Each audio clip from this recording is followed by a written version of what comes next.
So today we are going to learn about last topic of this chapter, precautions while using a secondary data. जब भी आप secondary data का use करते हो, what are the precautions we have to take? A carefully scrutiny means checking, must be done before using secondary data. The reason is that such data may be erroneous, of inadequate sample size, or may not be suitable with the purpose of the inquiry.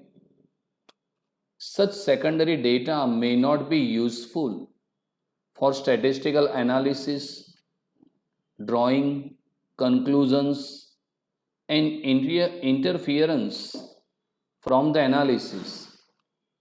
Therefore, before using such data, the following precautions should be taken. Now, secondary data. Secondary data means when we used a data which is collected by other persons, that is called secondary data. मतलब जो data किसी और ने find किया है, अगर आप उसका डेटा यूज कर लेते हो तो वो सेकेंडरी डेटा हो जाएगा. In primary data, investigator or a numerator himself visit personally and collected a data first time. So primary data is the original data, and primary data is accurate and reliable, means you can trust on it. But when we collected a data from primary sources, it is called secondary data. आप किसी और का data use करते हो तो वो आपके लिए सेकेंडरी डेटा हो जाएगा. But whenever we used secondary data, so before using such type of secondary data, we have to carefully scrutiny, means some of the checking, some of the analysis is required. किसी और का data आप directly ऐसा मत समझ लो कि वो reliable होगा, आपको थोड़ा केयरफुली चेकिंग करना चाहिए. इसका रीजन ये है, कैसा भी हो सकता है वो डेटा एररनेस हो, उसके अंदर प्रॉपरली वो मेथड से कलेक्ट नहीं किया हो. Some of the errorness is available in that data. उसका सैंपल साइज, जब इन्वेस्टिगेटर ने डेटा कलेक्ट किया था तो कितने सैंपल लिए थे वो भी जानना पड़ेगा. And the main thing, the data is suitable with the purpose of inquiry. वो जो डेटा है और आपकी जो इंक्वायरी है, दोनों का पर्पस सेम है, वो पहले जान लेना चाहिए. So in secondary data, before we use, some of the checking is compulsory. So such secondary data may not be useful for statistical analysis, drawing conclusion and interference from the analysis. अगर आपने जो data लिया उसके अंदर error है, proper sample size नहीं लिया गया और आपकी पर्पस ऑफ इंक्वायरी से डिफरेंट है, तो ऐसे स्टैटिस्टिकल डेटा आप एनालिसिस के लिए, कोई कंक्लूजन निकालने के लिए यूज नहीं कर सकते. Therefore, before using such data, the following precautions should be taken. तो आपको प्रिकॉशंस लेना चाहिए वो डेटा यूज करने से पहले. कई बार हम बहुत सारे डेटा को सही मान के चलते हैं, ऐसा नहीं है. आपको चेकिंग करना चाहिए, फिर यूज करना चाहिए. फर्स्ट क्या चेकिंग करना चाहिए? Before using the secondary data, it should be verified as to who has collected the data and from where the data is collected. The data obtained from the record of private organization may be less reliable, as private organizations collect data according to their own ideology and prejudices. So whenever we used secondary data, So before using secondary data, two things important for us. Who has collected a data? Government organization collected a data. Semi-government organization collected a data. International organization, research institution, agriculture university, newspapers, and periodicals. So first we have to find out that who has collected a data and where the data is collected. आपको ये जान लेना कि ये data किसने collect किया है. Central government, state government, semi government, international newspaper है, कोई रिसर्च इंस्टीट्यूट है. And the where the data is collected, उन्होंने डेटा कहाँ से लिया है वो जानना चाहिए. If government collected a data, so we can think that the data is reliable, you can trust on it. But when the data is collected by private organizations, it may be less reliable, because primary organization collect data about their own ideology and own prejudices. अगर वो data कोई private organisation ने collect किया है तो शायद वो reliable नहीं हो सकता. क्यों? क्योंकि जो प्राइवेट ऑर्गेनाइजेशन है वो अपने हिसाब से वो डेटा कलेक्ट करते हैं अबाउट देयर ओन आइडियोलॉजी. उनका जो पर्सनल पर्पस है उसीलिए वो कलेक्ट करते हैं. एंड प्रेजुडाइसिस मतलब वो बायस हो जाएंगे अपने डेटा के. एग्जाम्पल देता हूं. जब 10th का रिजल्ट, अभी तो कोरोना में तो मास प्रमोशन मिला, लेकिन अगर लास्ट ईयर की बात करें तो जब 10th की रिजल्ट आए तो गवर्नमेंट जो है, स्टेट गवर्नमेंट, उन्होंने पूरा डेटा पब्लिश किया. How many students appeared in 10th board examination and कितने स्टूडेंट ने पास किया है, how many student got A1 rank, A2 rank, B1, B2, सब डेटा उन्होंने पब्लिश किया. इवन साबरकांठा's result, Banaskantha, Mehsana, Ahmedabad, all results are published by government. Government ने पूरे गुजरात का डेटा पब्लिश कर दिया. अभी कितने स्टूडेंट हैं, कितने पास हुए, कितने को A1 ग्रेड मिला, कितने को A2 ग्रेड, B1, B2, सब पब्लिश किया. अगर आप किसी स्कूल के बारे में सोचो, कोई भी प्राइवेट ऑर्गेनाइजेशन जैसे न्यू इंग्लिश है या फेथ है या परफेक्ट है, रूमी या ग्लोरियस, कोई भी है, अगर वो डेटा कलेक्ट करेंगे तो वो किसका करेंगे? वो पूरे गुजरात का नहीं करेंगे, वो अपने ही स्टूडेंट का डेटा कलेक्ट करेंगे कि भाई हमारे पास 100 थे, इसमें कितने पास हुए, कितने A1 ग्रेड है. और वो डेटा कौन सा पब्लिश करेंगे? उन्होंने जो स्टूडेंट के अच्छे मार्क्स आए उनका डेटा पब्लिश करेंगे, लेकिन उनके स्कूल में कितने स्टूडेंट फेल हुए वो पब्लिश नहीं करेंगे. आप बहुत सारे रोड के साइड में होर्डिंग्स देखते हो, ये स्कूल वाला, ये इंस्टीट्यूट, तो वो लोग जिनका रैंक अच्छा है वही डेटा पब्लिश करते. कितने स्टूडेंट उनके फेल हुए वो डेटा कभी नहीं पब्लिश करते. So this is the precautions we have to taken before using secondary data.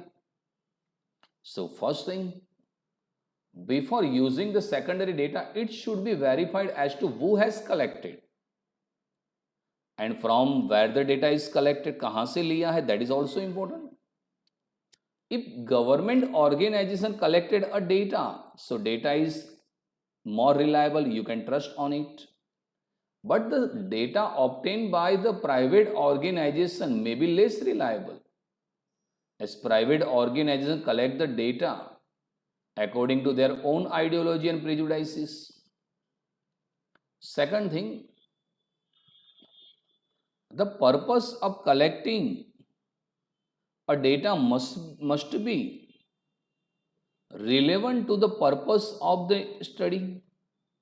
Otherwise, the data will be of no use.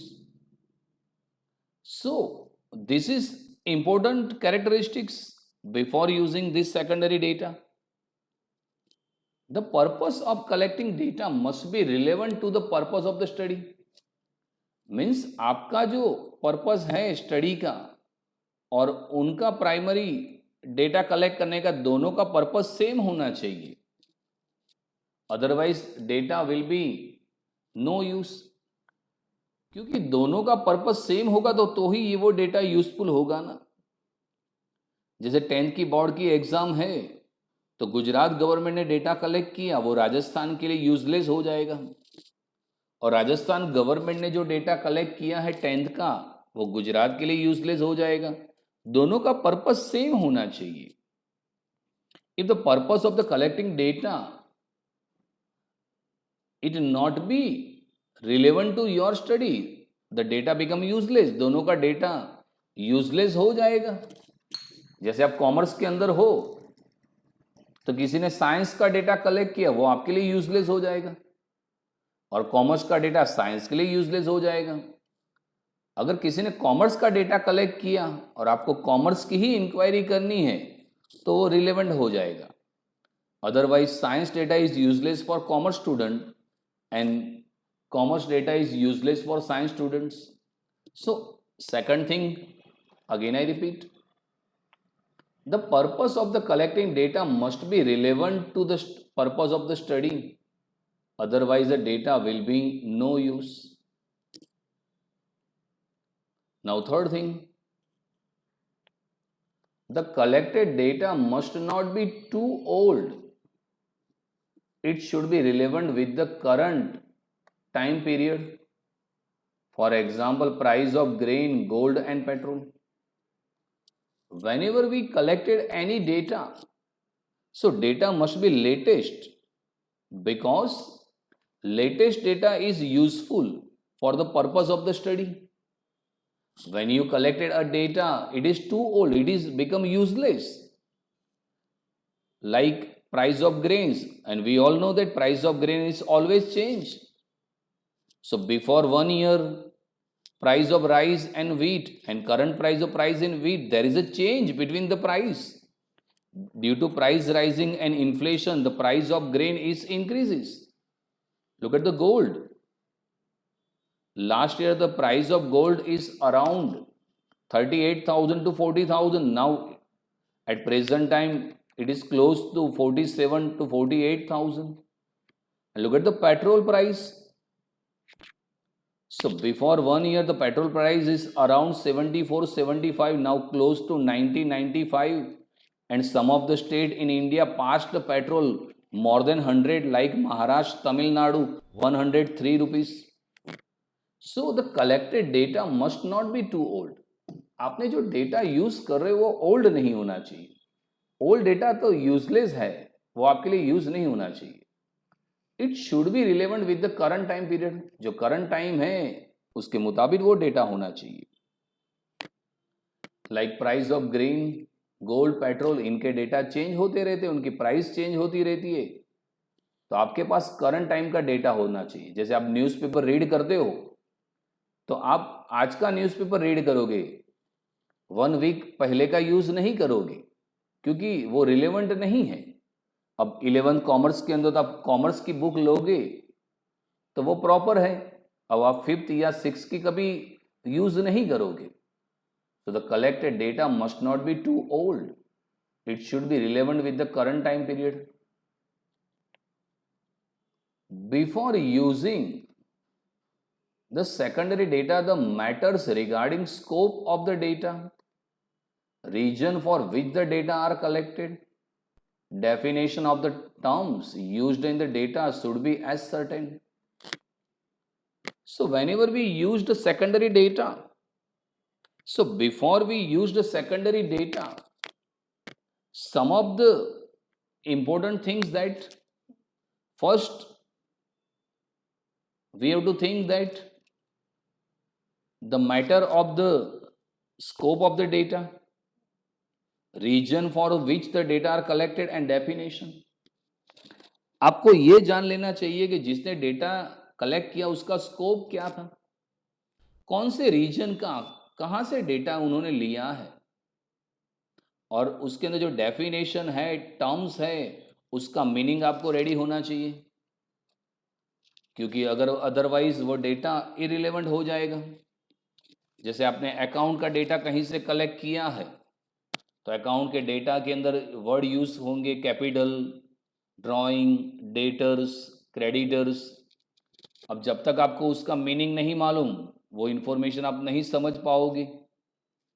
और कहाँ से डेटा लिया है वो बहुत यूजफुल है आपको जानने के लिए, क्योंकि उसका स्कोप क्या है, कहाँ कौन से रीजन का डेटा उन्होंने कलेक्ट किया है, वो इम्पोर्टेंट होना चाहिए। और उसके अंदर जो टर्म्स है उसका मीनिंग आपको याद होना चाहिए। जैसे कोई गोल्ड की इंफॉर्मेशन है, उसमें हॉलमार्क वर्ड यूज किया है, 22 कैरेट यूज किया है, BIS यूज किया है, तो आपको मालूम होना चाहिए कि हॉलमार्क किसके लिए है, BIS किसके लिए है। जैसे आपने क्रिकेट का पेज की इंफॉर्मेशन ली क्रिकेट की, तो उसमें wicket, free hit, no ball, wide ball ऐसे वर्ड यूज किए, तो आपको ये मालूम होना चाहिए। सपोज फुटबॉल की इंफॉर्मेशन है तो उसके अंदर गोल है, पेनल्टी शूट आउट है, ऐसे वर्ड यूज किए तो उसका मीनिंग आपको मालूम होना चाहिए। अब कोई भी अगर डेटा यूज करो तो उसके अंदर जो टर्म्स यूज किए हैं उसका मीनिंग आपको प्रॉपरली होना चाहिए, अदरवाइज ये डेटा आपके लिए यूजफुल नहीं रहेगा। जैसे स्टैट का डेटा आपने लिया है तो उसमें population, sample, finite population, qualitative data, quantitative data, अगर आपको उसका मीनिंग मालूम है तो ही वो आप डेटा का यूज कर सकते हो। Direct use of the estimated data should be avoided. The estimates given in the data may be wrongly calculated. So, whenever you use secondary data, if the data is estimated, it should be avoided. Because sometimes the estimates given in the wrong way. अगर आपने जहां से data लिया उसने estimated data दिया है तो कभी भी उसका यूज नहीं करना चाहिए, क्योंकि एस्टिमेट रॉन्ग भी तो हो सकता है। चलो आपकी ही बात करते हैं। जब आप 10th में थे तो आपने एस्टिमेट लगाया होगा कि भाई मेरे 70 आएंगे, 75, 80, 85, 90 आएंगे, लेकिन सबके एस्टिमेट रॉन्ग हो गए, गवर्नमेंट ने एग्जाम ही कैंसिल कर दी थी, और 9th के बेस पर और यूनिट टेस्ट के मार्क के मुताबिक आपका रिजल्ट सेट किया तो एस्टिमेट गलत हो गया। आप सोचते थे कि हम एग्जाम देंगे इतने परसेंटेज आएंगे, तो देखो पूरा एस्टिमेट रॉन्ग हो गया। किसी जो वीक स्टूडेंट उनको लगता था हम तो फेल हो जाएंगे, उनका एस्टिमेट भी रॉन्ग हुआ, गवर्नमेंट ने सबको पास कर दिया। So direct use of the estimated data should be avoided. कभी भी आपको एस्टिमेटेड डेटा नहीं लेना चाहिए, क्योंकि एस्टिमेट गलत भी हो सकता है। The method of collection of the data should be known so that investigator becomes familiar with its advantages and disadvantages. To get proper benefit of secondary data, it should be used with the above precautions. The method of collection of the data should be known because for you it is secondary data, but जिन्होंने वो data collect किया उनके लिए तो primary है। तो जब उन्होंने प्राइमरी डेटा कलेक्ट किया तो उसकी मेथड कौन सी थी? Collection of data should be known. आपको यह जानना चाहिए कि उसने डेटा जो कलेक्ट किया है उसकी मेथड क्या थी। And there are 3 way to collection of primary data: direct inquiry, indirect inquiry and questionnaire. And in questionnaire there are 2 way: questionnaire by post and questionnaire by a enumerator. आपको जब secondary data use करना है तो आपके लिए secondary data है, because you collected a information from other persons. लेकिन जिसने कलेक्ट किया उसके लिए तो प्राइमरी डेटा है। तो उसने कौन सी मेथड से वो डेटा कलेक्ट किया होगा? उसने डायरेक्ट इंक्वायरी की है, इनडायरेक्ट इंक्वायरी की है, मेथड ऑफ क्वेश्चनरी, और क्वेश्चनरी में बाय पोस्ट है या numerator. Because all the methods having advantages and disadvantages. Suppose आपने जिसका डेटा यूज किया उसने सपोज डायरेक्ट इंक्वायरी की है तो अच्छा है, डेटा में be more accurate and more reliable. लेकिन आपने जिसका डेटा यूज किया उसने भी सपोज इनडायरेक्ट इंक्वायरी की है, so sometimes the data may not be reliable. हो सकता है कि भाई इनडायरेक्ट इंक्वायरी में नहीं हो। अगर उसने क्वेश्चनरी मेथड से अप्लाई किया है तो क्वेश्चनरी सपोज बाय पोस्ट से उन्होंने आंसर लिया है, सो समटाइम्स इंफॉर्मेशन में बी रॉन्ग, इनकम्प्लीट, क्योंकि कई लोग तो ब्लैंक क्वेश्चन रिटर्न कर देते हैं। अगर क्वेश्चनरी बाय न्यूमरेटर है तो थोड़ा कॉन्फिडेंस ज्यादा रहेगा, क्योंकि न्यूमरेटर ने खुद लिखी है वो इंफॉर्मेशन, तो आप बिलीव कर सकते हो the information is complete, correct and reliable. तो आपको ये जानना चाहिए the method of the collection of data should be non, whether it is a direct inquiry, indirect inquiry, or a questionnaire. So becomes familiar with the advantages and disadvantages to get proper benefits of secondary data. अगर उन्होंने direct inquiry से information ली है तो आप ज़्यादा trust कर सकते हो, लेकिन उसने भी सपोज इंफॉर्मेशन इनडायरेक्ट इंक्वायरी से ली है तो आप उतना ट्रस्ट नहीं कर सकते। So these are the precautions we have to take before using a secondary data. I repeat, which precautions we have to take for secondary data? First thing, before using the secondary data, it should be verified that who has collected the data and from where the data is collected. That is important. If government organization collected a data, that is reliable. But if the data is collected by private organization, it may be less reliable. Second thing, the purpose of the collecting data must be relevant to the purpose of the study. Otherwise, data become useless. Means the purpose of primary data and secondary data must be relevant. Both are purpose of the study, so we can use it. दोनों का एक ही purpose होना चाहिए. Now the third thing, the collected data must not be too old. आप जिसका data use करें वो old नहीं होना चाहिए, because some of the information is change, like gold price, petrol price, price of grains, always changeable. It is one kind of variable, वो change होते रहते हैं. So when we collected a data, it must be current time period, वो latest data होना चाहिए आपके पास. Before using the secondary data, the matters regarding the scope of the data, region from which the data are collected, and definition of the terms used in the data should be as certain. तो जब भी आप secondary data का use करो तो जो data है उसका स्कोप क्या है, रीजन, कौन से रीजन के लिए इंफॉर्मेशन कलेक्ट की है, उसमें जो डेफिनेशन का यूज किया है. जब तक आपको टर्म्स नहीं मालूम होंगे तो आप डेटा कैसे समझ पाओगे. जैसे अपने कोरोना का इंफॉर्मेशन है तो कई वर्ड होंगे कोरोना के अंदर, तो ऐसे वर्ड का मीनिंग आपको जानना चाहिए. अगर आपको उसका मीनिंग जैसे मालूम है तो वो डेटा आप इजीली समझ सकते हो. जैसे अब अभी निकला है अल्ट्रा प्लस, जैसे कोरोना के अंदर भी अलग अलग कैरेक्टरिस्टिक्स रहते हैं, तभी डेल्टा प्लस निकला है. अगर आपको डेल्टा प्लस क्या है तो जो थर्ड वेव आएगी वो डेल्टा प्लस है. तो अभी इंडिया के अंदर वो भी बहुत सारे केस इंक्रीज हो रहे. तो ऐसे टर्म्स आपको एटलीस्ट मालूम होने चाहिए. Direct use of the estimated data should be avoided.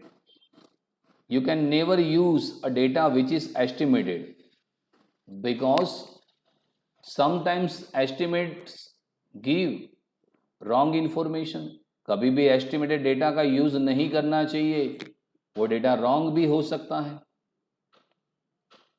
The method of collection of the data should be known so that investigator becomes familiar with its advantages and disadvantages. The method of the collection data should be known. There are three methods for collecting a primary data, direct inquiry, indirect inquiry, and method of questionnaire. In questionnaire, there are two ways of collection of data: questionnaire by a post and questionnaire by a numerator. तो आपको ये जानना पड़ेगा उन्होंने data कौन सी method से apply किया है, वो जानना जरूरी है. Now some extra information: origin and growth of statistics. It is just for your knowledge. ये MCQ के अंदर आपको इंफॉर्मेशन यूजफुल रहेगी, अदरवाइज लॉन्ग क्वेश्चन नहीं आएगा. Origin and growth of statistics. Indian contribution in the field of statistics has been quite significant from the time of Maurya Empire 321-296 BC before Christ. The book Ain-e-Akbari, written by Abul Fazl during the time of Mughal Emperor Akbar, also mention a highly developed statistical system for administrative and revenue services of the Mughal Empire. तो statistics का origin कहाँ से, उसका growth कहाँ से हुआ, उसकी बात. तो स्टैटिस्टिक्स के अंदर इंडिया का बहुत बड़ा कंट्रीब्यूशन है. इन मौर्य एम्पायर, जब चंद्रगुप्त मौर्य इंडिया के अंदर उनका जब एम्पायर था तो इंडिया ने बहुत सारा अच्छा प्रोग्रेस किया था. उस टाइम इंडिया को सोने की चिड़िया बोलते थे क्योंकि इंडिया ने बहुत अच्छा ग्रोथ किया है. उस टाइम भी स्टैटिस्टिक्स का डेवलपमेंट हुआ था. During Chandragupta Maurya they collected a data about how many populations in their empire. उनके एम्पायर के अंदर कितनी पॉपुलेशन है, वहाँ वो लोग भी उस टाइम टैक्स कलेक्ट करते थे. जो उनके पास सेना रहती थी उनको भी वो लोग सैलरी देते थे. तो उस टाइम उन्होंने भी कलेक्शन ऑफ डेटा तो किया था. The book Ain-i-Akbari written by Abul Fazal, एक मुगल टाइम में अबुल फजल ने लिखा था आईन-ए-अकबरी. मैं दिखाता हूं आपको. दिस इज अबुल फजल और उनकी बुक आईने जो अकबरी है बेसिकली उर्दू में लिखी है. उसके अंदर भी स्टैटिस्टिक्स वर्ड यूज किया है कि वो भी डेटा अपने वहां का कलेक्ट करते रहते थे. देन अकबर, एक इंडिया के अंदर जो राजा हुए उसके अंदर अकबर का बड़ा नाम है. Also mention highly developed statistical system. उनके जो साम्राज्य हैं उसके अंदर भी जो एडमिनिस्ट्रेटिव है वो बहुत अच्छा था.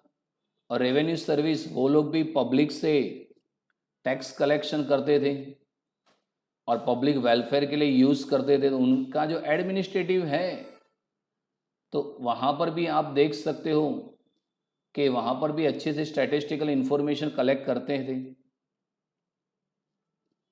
अब ये आया एक एमसीक्यू का एक क्वेश्चन, ये देख लेना है आपको. द जर्मन वर्ड स्टैटिस्टिक्स, अभी स्टैटिस्टिक्स का स्पेलिंग डिफरेंट है. The German word statistics was used by Gottfried Achenwall. This is the important things.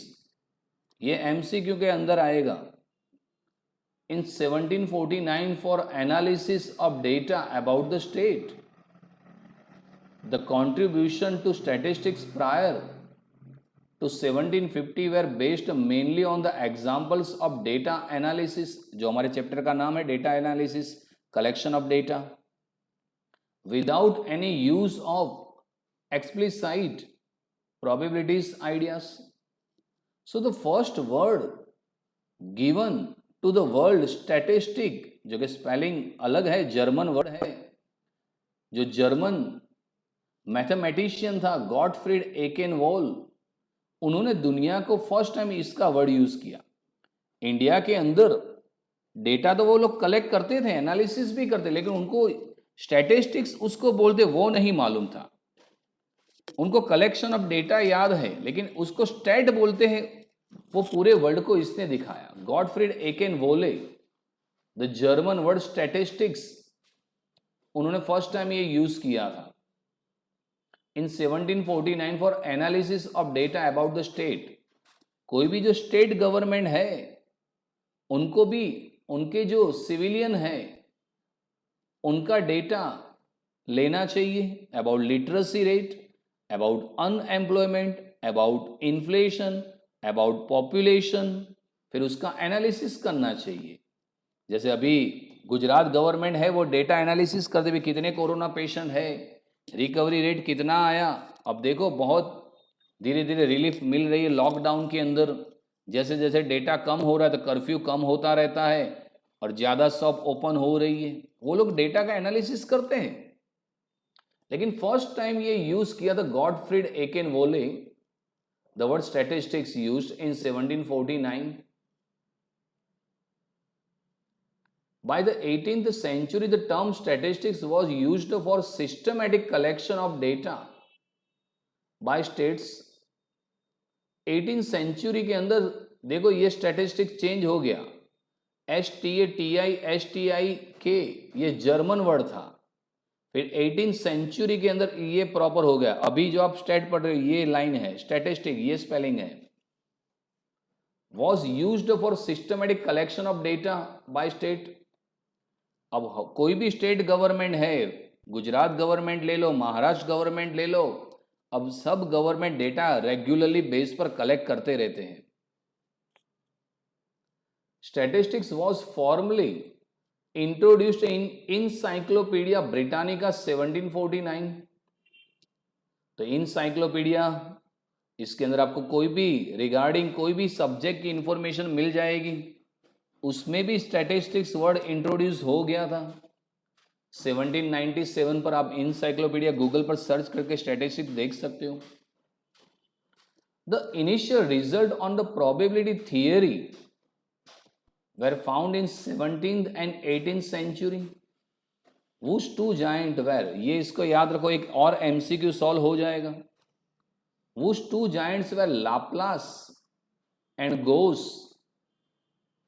तो प्रोबेबिलिटी जो आपने 10th में या 9th में पढ़ी होगी, 2 dice tossed together and total events of 2 dice, 2 coins are tossed and getting head on coin. आपने probability भी पढ़ी होगी। बेसिकली प्रोबेबिलिटी की थियरी पर स्टैटिस्टिक्स हुआ है। और दुनिया के अंदर जो प्रोबेबिलिटी है वो 2 स्टैटिस्टिशियन ने दिया था, 2 giants, Laplace and goes. It is just for your knowledge, ये कोई एग्जाम वाला क्वेश्चन नहीं है, लेकिन एक MCQ और एक शॉर्ट क्वेश्चन हो सकता है, इसीलिए मैं डिस्कशन कर रहा हूं। अगर एग्जाम में कभी प्रोबेबिलिटी का वर्ड किसने यूज किया, किसने दिया, सो 2 giants, one is a Laplace and second is a goes. The first statistical body, the royal statistical society, was founded 1834 in London.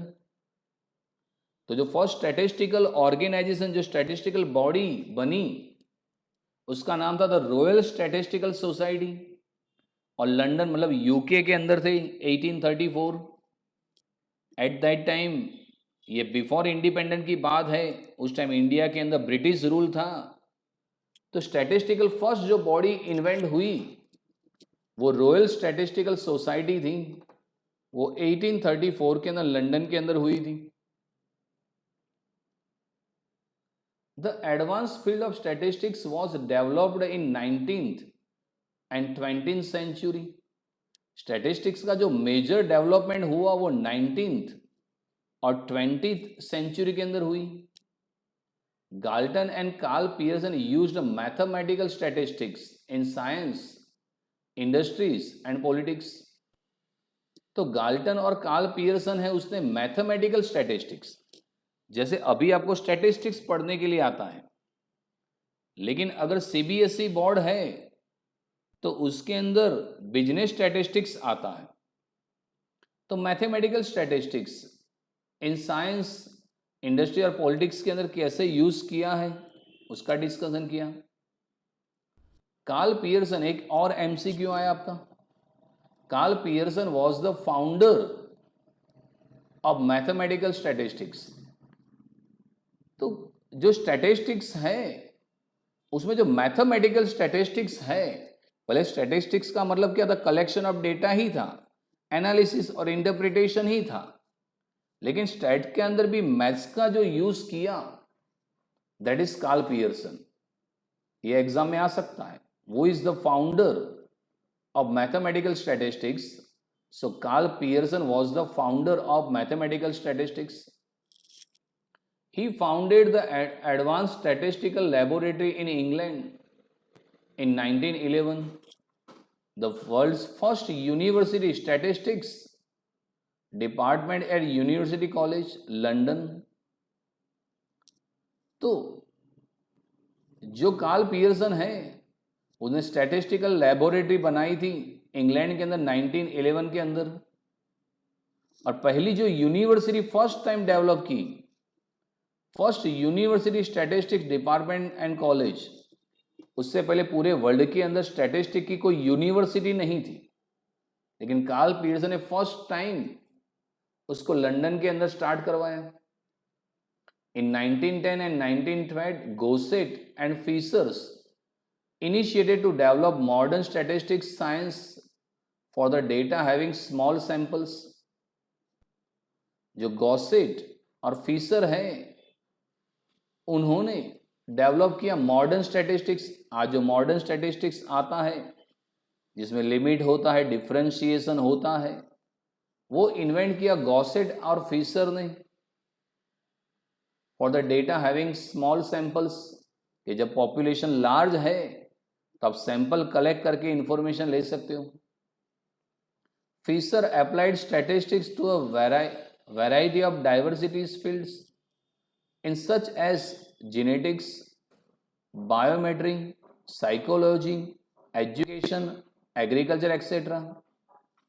अब धीरे धीरे जो मैथमेटिशियन फीसर है, जैसे उसका पूरा नाम है इरविंग फीसर, उन्होंने किया कि भाई स्टैटिस्टिक्स का यूज आप डिफरेंट फील्ड के अंदर भी कर सकते हो, जैसे बायोमेट्री है, जेनेटिक्स है, साइकोलॉजी है, एजुकेशन है, एग्रीकल्चर, वो सबके अंदर आप स्टैटिस्टिक्स का यूज कर सकते हो। He is well known as father of statistics. During 1930 the refinement and expansion of earlier development was found in collaborative work between E Pearson and J Neyman. Advance method of statistics were developed day by after day. तो जैसे जैसे statistician आए तो उसके अंदर development होता गया। अब इंडिया के अंदर ग्रोथ कैसे हुआ स्टैटिस्टिक्स का? Growth of statistics in India, the Indian statistical institute ISI, उसका पूरा नाम याद रखना, I for Indian, S for statistical institute, was founded by the well-known Indian statistician PC Mahalanobis in 1931 at Calcutta. अब अभी उसको कोलकाता बोलते हैं। इंडिया के अंदर जो ग्रोथ हुआ स्टैटिस्टिक्स का, उसमें जो सबसे बड़ा कोई डेवलपमेंट है तो PC Mahalanobis, the Indian statistical institute जो फर्स्ट फाउंड हुई, it is developed by PC Mahalanobis. तो एग्जाम में आ सकता है, who has founded Indian Statistical Institute। So PC Mahalanobis founded Indian Statistical Institute in Calcutta, क्योंकि ये भी बिफोर इंडिपेंडेंस है 1931। उस टाइम हमारा जो कैपिटल है वो दिल्ली नहीं था, उस टाइम हमारा कैपिटल कलकत्ता था। तो जो PC महालनोबिस ने इंडियन स्टैटिस्टिकल इंस्टीट्यूट का इन्वेंशन 1931 में किया था। He started the first post graduate course in statistics at Calcutta university in 1941। तो पहले स्टैटिस्टिक्स के अंदर कोई पोस्ट ग्रेजुएट नहीं होता था, कोई मास्टर डिग्री नहीं ले सकता था। लेकिन पीसी महालनोबिस ने फर्स्ट टाइम कलकत्ता जो यूनिवर्सिटी है उन्होंने 1941 में post graduate in statistics start करवाया। अभी तो सभी यूनिवर्सिटी में चलता था, लेकिन फर्स्ट टाइम कलकत्ता के अंदर 1941 में पीसी महालनोबिस ने स्टार्ट करवाया। The government had approved a national sample survey proposed by Mahalanobis in 1950। The first round of data collection took place in October 1950। अभी जो इंडिया के अंदर NSSO है, नेशनल सैंपल सर्वे ऑर्गेनाइजेशन, जो पॉपुलेशन का डेटा कलेक्ट करती है, unemployment, literacy rate, child mortality rates, वो सब डेटा कलेक्ट करता है। वो जो प्रपोजल थी वो पीसी महालनोबिस थी, उन्होंने की थी गवर्नमेंट को, भाई ये करो, और गवर्नमेंट ने अप्लाई किया। और आफ्टर इंडिपेंडेंस फर्स्ट टाइम जो इंडिया की पॉपुलेशन की स्टडी स्टार्ट हुई थी वो अक्टूबर 1950 के अंदर स्टार्ट हुई थी। पॉपुलेशन का first time data after independence start हुआ था due to PC Mahalanobis. Indian agriculture statistics research institute IASRI is another institute which contributed a lot in the development in statistics। दूसरा पीसी महालनोबिस में जो एग्रीकल्चर सेक्टर है, क्योंकि India is a agricultural country, India जो है उसमें एग्रीकल्चर बेस पर development ज्यादा है, तो इंडियन एग्रीकल्चर स्टैटिस्टिक्स रिसर्च, क्योंकि एग्रीकल्चर में भी उस टाइम हम सेल्फ सफिशिएंट नहीं थे, हमको बहुत सारा इंपोर्ट व्हीट और राइस यूएसए से इंपोर्ट करना पड़ता था। तो पीसी महालनोबिस ने कहा कि भाई एग्रीकल्चर सेक्टर में भी बहुत सारे रिसर्च होनी चाहिए, इंप्रूव्ड सीड्स, फर्टिलाइजर्स होने चाहिए, जैसे एग्रीकल्चर में अच्छा प्रोडक्शन हो सके, उनका कंट्रीब्यूशन अच्छा रहा। तो इंडिया के अंदर जो ग्रोथ हुआ, all the credit goes to PC Mahalanobis. The Indian statistical institute उन्होंने 1931 में स्टार्ट करवाई। इंडिया के अंदर first post graduate in statistics Calcutta के अंदर 1941 में किया। आज इंडिया की पॉपुलेशन जो स्टडी होती है, जो डेटा कलेक्ट करता है NSSO, उसका प्रपोजल भी महालनोबिस का था। और अक्टूबर 1950 में फर्स्ट टाइम इंडिया के पॉपुलेशन की स्टडी स्टार्ट हुई। इंडियन एग्रीकल्चर जो स्टैटिस्टिक रिसर्च है उसका भी डेवलपमेंट के अंदर उन्होंने बहुत बड़ा योगदान था। The definition of statistics according to Croxton and Cowden। Actually statistics क्या है, तो क्रॉक्सटन और काउडन ने दिया है, बहुत सिंपल डेफिनेशन दी है। Statistics is the science which deals with the collection, analysis and interpretation of numerical data। Statistics is a science। Science is always dependent on rules and regulation and principles। तो science जो है वो principal, rules और regulation पर depended है। तो statistics है तो उसके खुद के रूल्स और रेगुलेशन है। Which deals with the collection. तो स्टैटिस्टिक्स का मतलब पहले क्या होता है, कलेक्शन ऑफ डेटा। आपको पहले डेटा कलेक्ट करना चाहिए, then analysis and then interpretation of numerical data. जैसे आप 8th स्टैंडर्ड के अंदर थे या 9th के अंदर थे, तो पहले आप मार्क्स का डेटा कलेक्ट करते, भाई आपके सब्जेक्ट और डेटा कलेक्ट करते थे। वो डेटा कलेक्ट होने जाने के बाद आप एनालिसिस करते थे, वो जो डेटा है उससे आपको परसेंटेज निकालते कि भाई मेरे 75 आए या 80, 85। फिर आप इंटरप्रिटेशन करते थे कि भाई अब क्लास के अंदर कौन सा रैंक आया, first rank, second rank, third rank, fourth rank, तो वो इंटरप्रिटेशन हुआ। जैसे अभी कोरोना पेंडेमिक है तो government first collection of data करती है, कोरोना का डेटा कलेक्ट करती है, फिर उसका एनालिसिस करते हैं कि भाई साबरकांठा में कितना, महसाणा के अंदर कितना है, राजकोट में कितना है। फिर इंटरप्रिटेशन होता है कि भाई कौन से डिस्ट्रिक्ट ऐसे हैं जहाँ पे कोरोना पेशेंट ज़्यादा है, उनमें लॉकडाउन स्ट्रिक्टली होना चाहिए, और जहाँ पे कम कोरोना पेशेंट है वहाँ पर रिलीफ मिलनी चाहिए। रिकवरी रेट कितना है, डेथ रेट कितना है, वो इंटरप्रिटेशन होता है। So statistics is the science which deals with the collection, analysis and interpretation of numerical data. तो this is the definition given by Croxton and Cowden. ये एग्जाम में आ सकती है, रिपीट कर लेते हैं. वैसे ये जो ओरिजिन के अंदर कोई लॉन्ग क्वेश्चन नहीं आएगा, सिर्फ इंपॉर्टेंट चीज याद रखनी है. Statistics is the science which deals with the collection, analysis and interpretation of numerical data. एक और क्वेश्चन यहां से आएगा, who was founded Indian statistical institute. तो आपको लिखना है Indian statistical institute was founded by the well known Indian statistician PC Mahalanobis.